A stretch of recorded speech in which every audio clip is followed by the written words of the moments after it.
Guys, we're making crochet. Tutorial how to make like this. So, Tagalog sa ta. Kung na kay pagtahiwa pa kay mo ana, Bisaya o Tagalog. Pasok mo yan dyan. Ayan, pasok mo na. Magawa ka nito. Magawa ka ng chain kahit ano kataas. Ganito mo. Ganyan. Tapos, huwag mo ipasok agad sa dito. Ayan, diba? Gawin natin ng 3. Pasok dyan. Ayan. Pag na ganyan na, naging 3 na. Ulitin mo yung ginawa mo, pero ipasok mo na siya. Ayan, nagagawa ulit tayo ng 3. Gawin mo ng ganyan. Sa pang dalawa naman. Ayan, 2.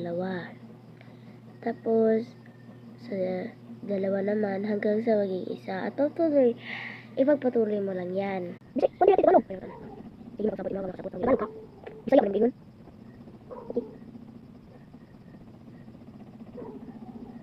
Okay. Nobody's picking up my phone, so leave a message, I just call. Ano, hindi. Binti. Yung gawin natin. Okay, binti naman ko. Wait. Nobody's picking up my phone, so leave a message. Doing anything, ooh, I just wanna let it my dad. Nobody's picking up my phone, so leave a message. So, nagawa na natin para siyang dahon, pero papatuloy pa din natin yan. Para maging maganda naman ang kinalabasan. Gagawin ko siya ng ganito, pero maliit. Si Peanut to eh. Ginawa ko kanina. Paki mo ba? Cherries. Nobody's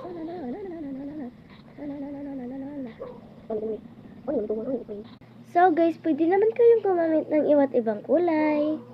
Kung ano gusto niyo kulay. Ako kasi, itong yellow. Kasi wala lang.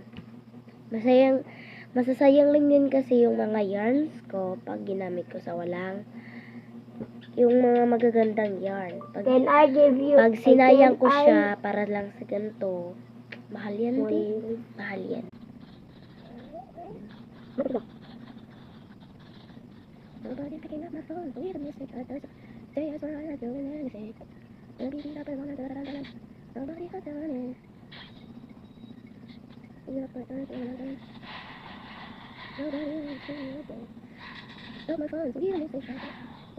Balik kanina lang.